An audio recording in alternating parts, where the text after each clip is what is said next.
Podcastera MX presenta. La gente en las comunidades está transformando sus propias danzas, pero la Academia de Folclore son los que dicen que no se mueve. Ni siquiera son los propietarios de las danzas quienes dicen que no se mueve. Me parece que estos cuidadores, protectores de la tradición, también están mirándolo desde un lugar que posibilita, que dificulta el avance natural de la danza, ¿no? Este episodio es una producción especial para el 27º Festival Internacional de Danza, FID Jalisco. Soy Angélica Íñiguez. Estás escuchando Corpus Sapiens, el podcast que va del cuerpo a la danza. Una producción original de Podcastera MX. Te doy la bienvenida a un episodio más de Corpus Sapiens. Hoy vamos a conversar sobre un tema que nos gusta mucho y sobre el que ya hemos hablado en diversos episodios desde diferentes perspectivas, porque esa es la peculiaridad que tiene una inmensidad de formas de expresión como la danza misma. Y este es el tema de la danza folclórica expandida. Cabe mencionar que danza folclórica expandida es solamente uno de los muchos términos que se usan para hablar de lo que se está haciendo, de cómo se está repensando y cómo se está creando el folclore hoy en día. Hay otras expresiones como folclore contemporáneo. ¿Qué más? ¿Qué más, Donaji y Paula? Experimental. Alternativo, contemporáneo. Ahí está. Pues escucharon las voces de Paula Herrera, antropóloga física, nació en la Ciudad de México en 1976, es gestora cultural y coreógrafa. Especialista en estudios del movimiento por la Escuela Nacional de Danza Nelly y Gloria Campobello, es docente de expresión corporal, danza folclórica y folclore experimental con 32 años de experiencia. Fundadora, directora y coreógrafa de Danzariega, compañía con 23 años de trayectoria en el folclore expandido, que viene ahora al Festival Internacional de Danza de Jalisco. Es creadora escénica con trayectoria en lo que antes era el FONCA, que es un poco difícil de pronunciar. El sistema de apoyos a la creación y proyectos culturales. Exactamente, muy mal citado por mí. Bienvenida, Paula Herrera. Y Donaji Peñalosa es egresada de la Escuela Nacional de Danza Folclórica de Limba. Es bailarina, performer, docente y creadora perenne de la posibilidad. Parte de su trayectoria como creadora y curiosa de la expansión la ha dedicado a la investigación, exploración y creación de videodanzas, enfocada en procesos y miradas desde la danza folclórica. En los últimos 2 años ha dedicado su investigación a los lenguajes disruptivos y sus aproximaciones a la danza folclórica. Y esa videodanza que entiendo que vamos a ver es Infrecuentando Cotidianidades, y además Donaji es bailarina de Danzariega AC. Y además algo que no pusiste en este resumen, pero que sí me gustaría mucho decir, es que desde hace unos años juegas e investigas con las posibilidades del ritmo del sonidero y del cuerpo cholo cumbianchero y otros géneros dancísticos de danza folclórica mexicana. Eso no podíamos no mencionarlo. Bienvenida, Donaji Peñalosa. Oigan, pues platíquenme de qué es esto del folclore expandido. ¿Desde dónde lo perciben ustedes? Y si es necesario, pues cuéntenme como de esa trayectoria, ¿no? Eso yo lo había pensado como en una segunda pregunta, pero creo que es fundamental. ¿Qué aprendimos en las escuelas de folclore donde estudiamos? Por ejemplo, a sonreír perennemente. ¿Y qué fuimos cuestionándonos en el camino? ¿Qué aprendimos? ¿De qué nos dimos cuenta? ¿Y qué hacen ahora para llamarle folclore expandido a las propuestas que tienen o a las búsquedas que tienen? Pues pienso que como el folclore expandido ha sido una posibilidad, como yo podría decir, muy reciente para mí. Creo que desde pequeña ¿no? Comencé en grupos folclóricos, como yo creo que la mayoría. Y entonces en estos grupos folclóricos me parece que siempre hay una figura que pondera, ¿no? Que es el ballet folclórico de Amalia Hernández, ¿no? Y entonces, como desde mi experiencia, creo que eso fue como la aspiración durante mucho tiempo, y cuando decido un poco como formalizar los estudios en danza folclórica, justo comienzo a mirar que la única vía no es el ballet folclórico de Amalia Hernández, ¿no? Y entonces pienso que cuando inicio la licenciatura, como que me he hecho todo un clavado también al descubrimiento, ¿no? A la posibilidad de que la danza folclórica es mucho más grande, ¿no? Y que tiene que ver con esto, ¿no? Con el colectivo en realidad, que tiene que ver con la memoria, ¿no? Que tiene que ver, pues, con muchas otras cosas. Y pienso que la posibilidad que ahora el folclore expandido nos trae es de romper fronteras, ¿no? En realidad de colocar una identidad, ¿no? También de lo que somos hoy, de colocar y decir que todo este repertorio también que nació en algún momento por una necesidad de identidad es móvil en realidad y se está transformando y es necesario enunciarnos también desde ese lugar. Algo que sucede mucho y que fue un conflicto por mucho tiempo para mí en la licenciatura es que era evidente que solicitaban como un cuerpo muy específico, ¿no? Una corporalidad muy cercana a la danza clásica y que pienso que cuando yo pensaba el zapateado, me resultaba muy complejo pensarme con esa corporalidad y zapatear, ¿no? Pienso que el zapatear también implica unas otras cosas, ¿no? Que es completamente opuesto a la cosa elevada que la danza clásica tiene. Y entonces creo que ahora hay que rascar, ¿no? Para descubrir y continuar como trabajando, ¿no? Para colocar que la danza folclórica viene desde otro lugar, ¿no? Y ese otro lugar es la tierra, ¿no? Como nuestra relación con la tierra y los pesos. Pienso que eso es lo rico y lo interesante que el folclore expandido nos está trayendo, ¿no? Pienso que a todos los que llegamos a este otro folclore nos llama una cosa similar que tiene que ver con que no encontramos en la danza folclórica suficiente material para nuestra propia expresión. Pienso que eso es un llamado que yo miro que tenemos en común, ¿no? Que es una gran coincidencia. Y para mí eso tiene que ver con que ese folclore escénico, nacionalista, que viene a nuestra cabeza cuando decimos danza folclórica, ¿no? Esos grandes vestidos y sonrisas y bailes en pareja y etcétera. Esa imagen, pues, que tenemos del folclore mexicano no se parece a nosotros, ¿no? A nosotras, las personas que vivimos en este país ahora.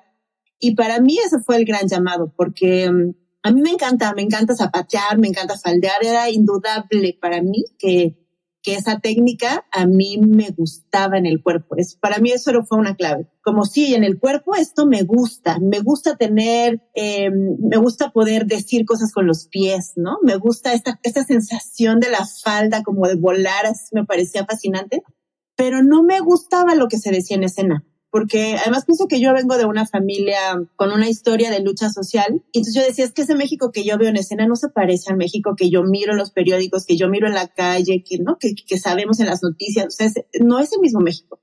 A mí esta danza folclórica me está engañando.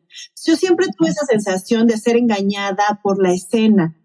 Y a mí me tocó que en el 97, creo, fui a estos talleres que daba el Folclórico de Colima, que te quedabas con ellos en Navidad y Año Nuevo. Y pienso que para mí esa fue una gran revelación que yo le agradezco profundamente al maestro Samarripa, porque en este taller hicimos pues como elijan un tema y vamos a armar una coreografía con ese tema. Y yo, claro, quedé en el tema de movimientos sociales.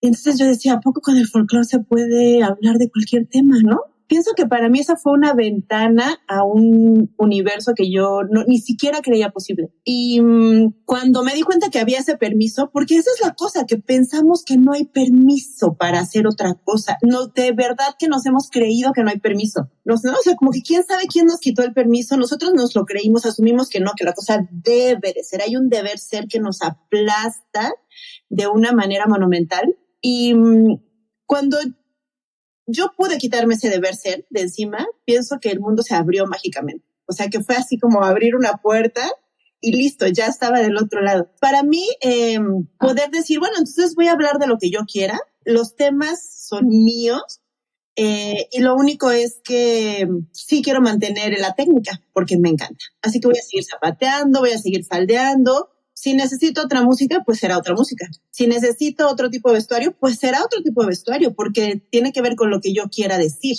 ¿no?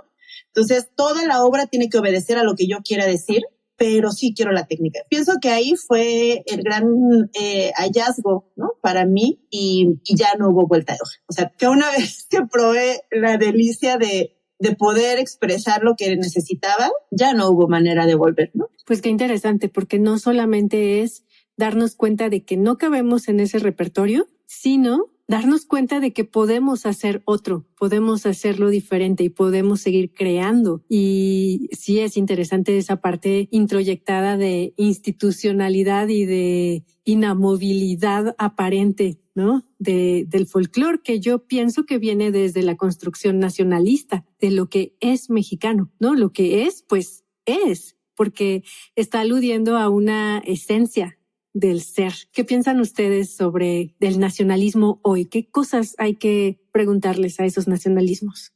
Yo miro una riqueza, pero también miro un gran riesgo. O sea, pienso que al final el nacionalismo puede derivar en el nazismo. O sea, los nazis eran nacionalistas, ¿no? O sea, pienso que el nacionalismo tiene un gran riesgo de xenofobia que hay que cuidar, ¿no? O sea, pienso que hay una diversidad en la riqueza de quienes somos, que me parece que necesitamos mirar como parte de, particularmente las personas mexicanas, ¿no? Porque estamos hechos de una mezcla sabrosita, pues, ¿no? O sea, no somos ni solo indígenas, pero tampoco somos solo europeos, pero tampoco solo somos negros, ¿no? Estamos hechos de una mezcla tal que me parece que eso le da riqueza a nuestra cultura.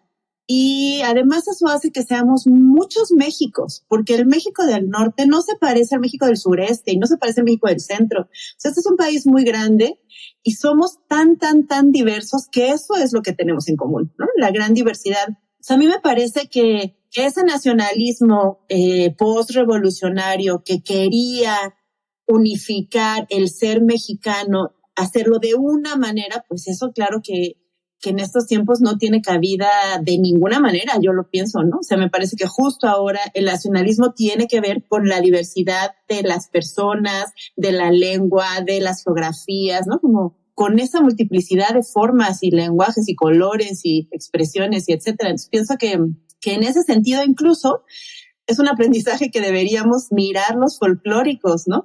Cómo podemos ser diversos incluso en la manera de llevar la danza folclórica. A mí me parece que la danza folclórica es suficientemente generosa como para que quepamos quienes lo hacen de manera tradicional en sus pueblos, quienes lo hacen de manera folclórica, escénica, estilizada, quienes lo hacen de manera experimental, quienes lo hacen, ¿no? O sea, me parece que el abanico es suficientemente grande para que quepamos todos y que esa diversidad es el gran aprendizaje que tendríamos que estar enriqueciendo y al cual deberíamos estarnos sumando, y no en términos académicos, que además yo pienso que quien no ha querido que se mueva es la academia, porque en los pueblos el folclore se mueve, en los pueblos, o sea, uno va y mira los trajes de las danzas y claro que han evolucionado y claro que han cambiado. O sea, me ha tocado ver así chinelos de equipos de fútbol. O sea, la gente en las comunidades está transformando su propia danza, pero la academia de folclore son los que dicen que no se mueve. Ni siquiera son los propietarios de las danzas quienes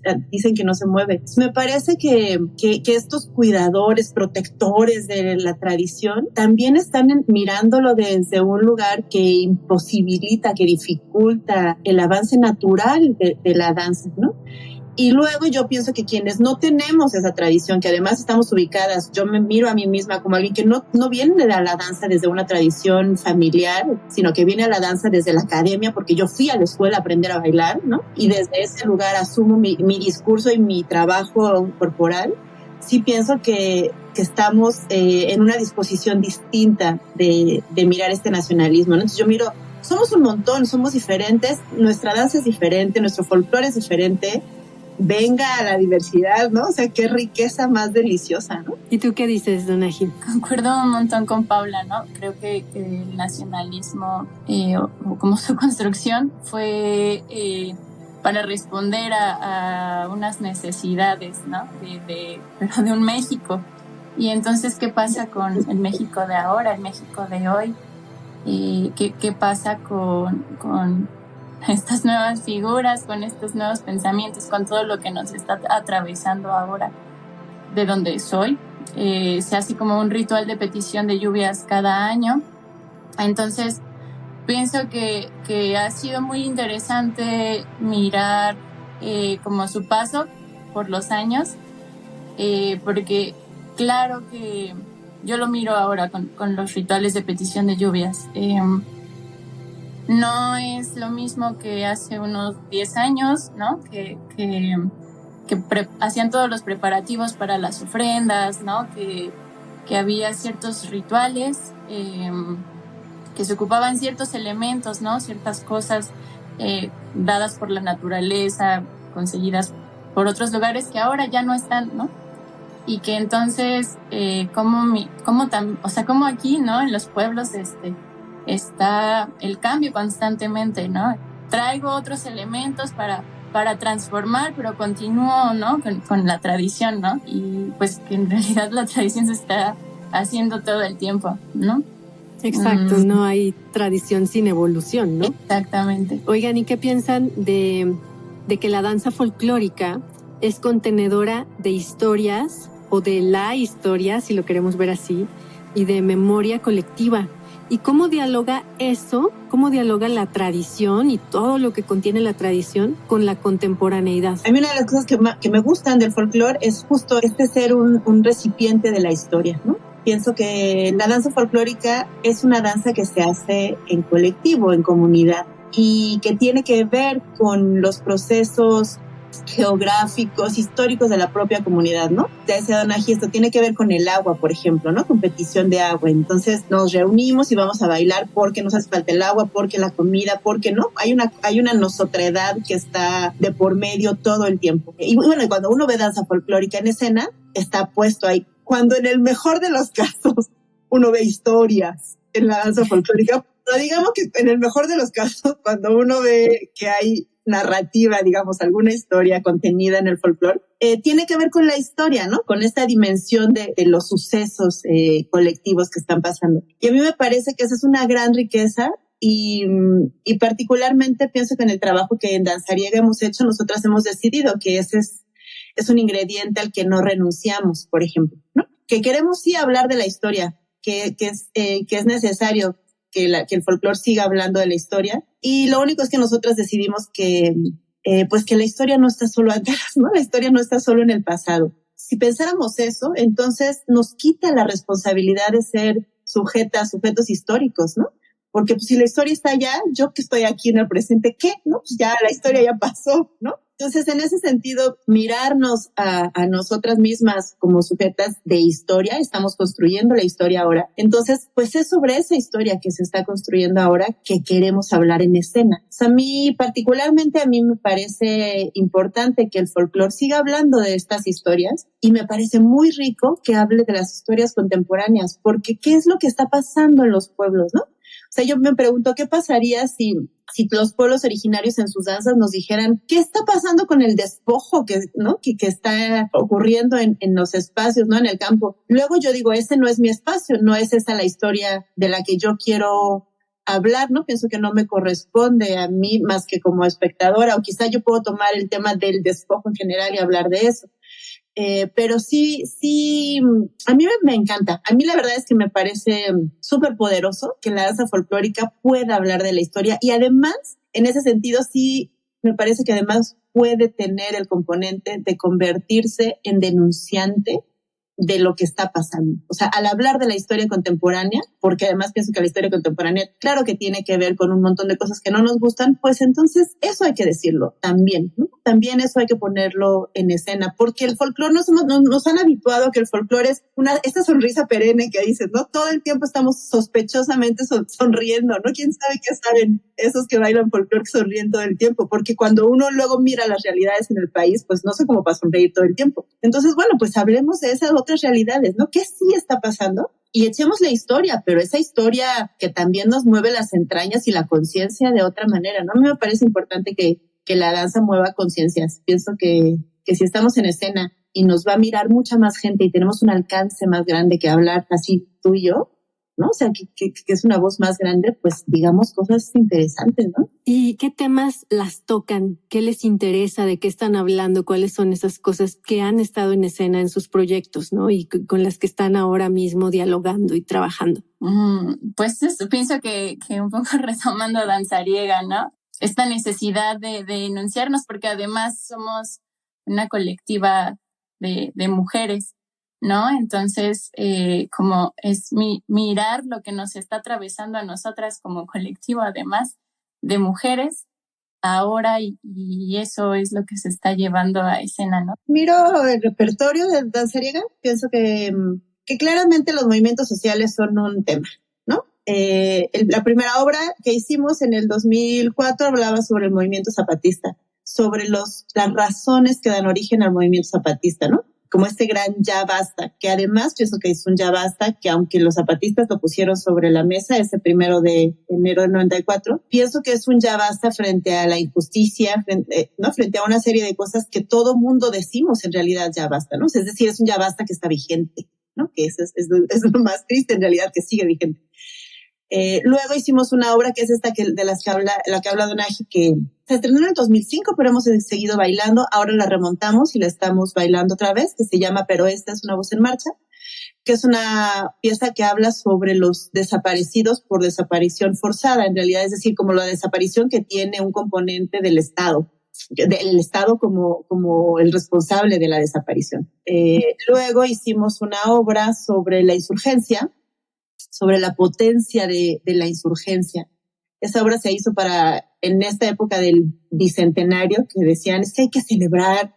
¿Pero qué chingas vamos a celebrar si seguimos en las mismas condiciones, no? Entonces decía, bueno, sí, hay que celebrar el espíritu insurgente. Ese siempre hay que celebrarlo, ¿no? Como esta insurgencia, justo es este ya basta que hay que decir un montón de veces, y que a veces se toca decir ya basta en el camión, ¿no? En el trabajo, en la familia, ¿no? Como es ese espíritu insurgente que está todo el tiempo. Luego hicimos una obra sobre el capitalismo, sobre qué es lo que el capitalismo te dice que se ve re bonito, pero qué es lo que está debajo que lo sostiene, ¿no? Y luego hicimos una obra en pandemia sobre el encierro y cómo pasamos del encierro en las ciudades al encierro en una pantalla, ¿no? Y luego esta última obra que hicimos, que estrenamos en septiembre del año pasado, en septiembre del 23, es una obra sobre el deber ser de las mujeres, ¿no? Cómo es que la sociedad nos impone una serie de normas, a veces no escritas y a veces sí, de cómo debe ser una mujer, y cómo, aunque incluso una tenga en un pensamiento revolucionado y deconstruido y demás, una cae en esos deber ser de muchas maneras, ¿no? Y cómo, qué tipo de trabajo o cómo tendríamos que hacer para poder combatir este deber ser. Entonces, bueno, pues ese es como el abanico de las obras que tenemos, y justo en esta necesidad de construirnos y reconstruirnos nosotras, porque además cada obra necesita un trabajo hacia adentro, ¿no? En principio, lo cual, pues en el mejor de los casos esperamos que nos ayude a transformarnos a nosotras, a transformar nuestro pensamiento, y luego que al llevarlo a escena dialogue con los espectadores y pueda por lo menos abrir una ventana en los espectadores, ¿no? Sí, a mí me gustaría agregar un poco que pienso que como el trabajo de Danzariega justo echa la mirada a estos temas sociales, pero también pienso, ahora que me he pensado más desde un folclore expandido, o creo que se atraviesa también mucho y constantemente, bueno, todo el tiempo, como esta cosa de la identidad, ¿no?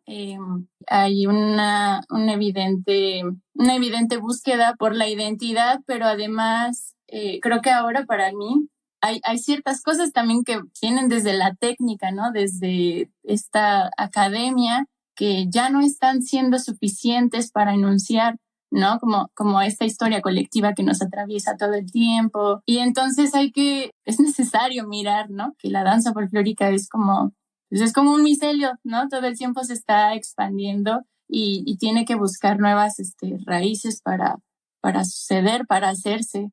Donaji, cuéntame un poco sobre tu trabajo en la videodanza y el video experimental, porque lo enmarcas en el folclore expandido, justo, ¿no? Pues pienso que Frecuentando Cotidianidades es un trabajo pandémico, pero que además me resulta muy bonito. mirarlo, ahora que lo vuelvo a mirar después de ya unos añitos de su realización, me resulta muy rico y muy acertado, porque un poco que ahí trato de colocar esta cosa de que los cuerpos tienen memoria, y aunque geográficamente, por ejemplo, mi video se basa un poco con la danza de matlachines, geográficamente no pertenece, o donde yo hice como todo este dispositivo con estas personas, no pertenecemos, ¿no? No parece muy lejano. Pienso que hay como un vínculo con la memoria y con la tierra, ¿no? Como todos tenemos una relación muy evidente con la tierra, y es diferente, geográficamente es diferente, además de que cotidianamente, un poco la videodanza, frecuentando cotidianidades, es distinto para cada cuerpo, ¿no? Todos los cuerpos reciben y asumen los pesos y la forma de zapatear y la forma de transitar la vida de distinta forma, ¿no? Si nos vamos a mirar un carpintero, nos vamos a mirar a un albañil, no es distinta la forma, es distinta más bien la forma en la que ellos van a habitar la vida, y por lo tanto van a habitar esa forma de llevar al cuerpo y zapatear. Oye, ¿y cómo es el cuerpo cholocumbianchero? ¿De dónde viene ese ritmo? ¿Cómo se baila? ¿Quién lo baila? Y bueno, el sonidero, pues ya sabemos, ¿no? De dónde vienen los sonideros. Cuéntanos un poquito para no irnos con la duda.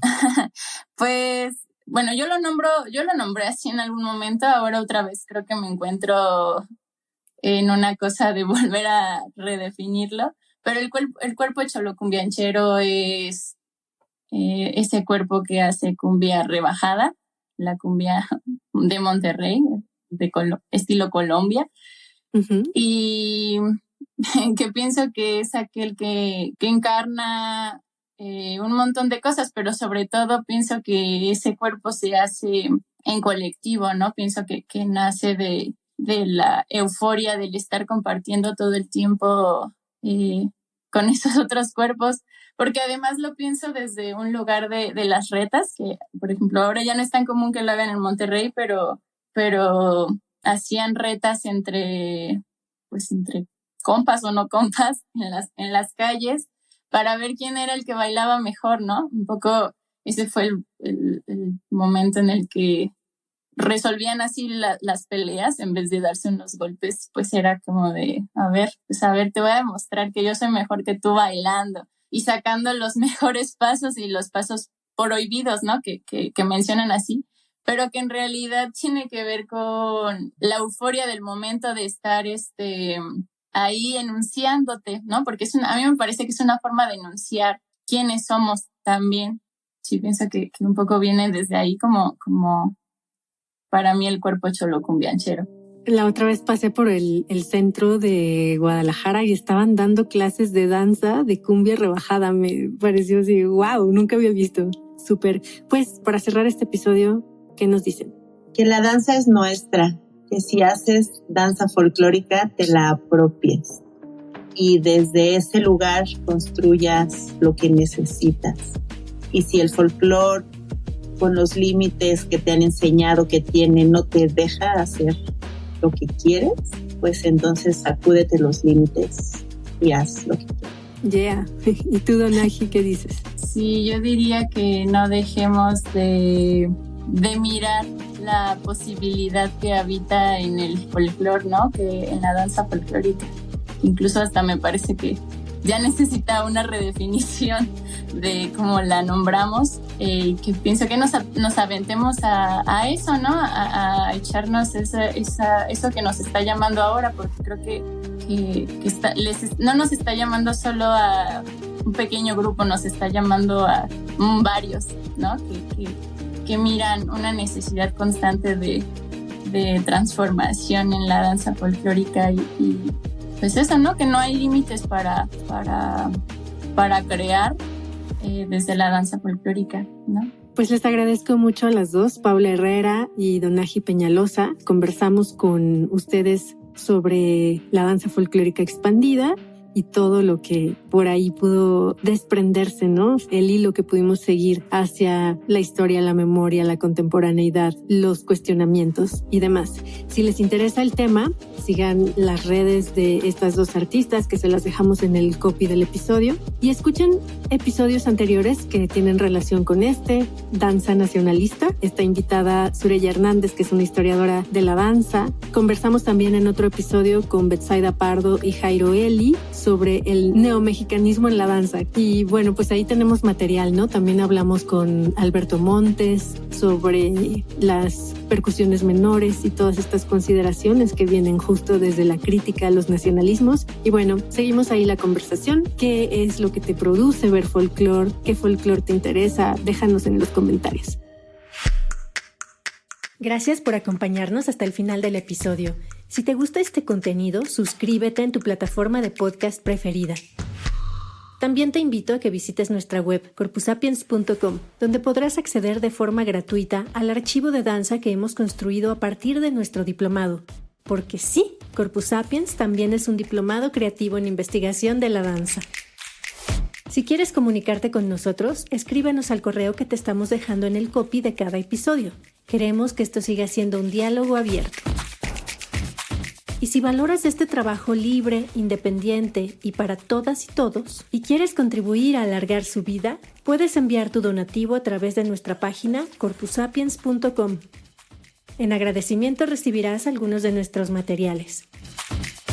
Producción general, Salvador Martínez. Project Manager, Enrique Ramírez. Redes sociales, Abril Íñiguez. La limpieza de fríos y edición corre a cargo de los alumnos de la Universidad Amérique.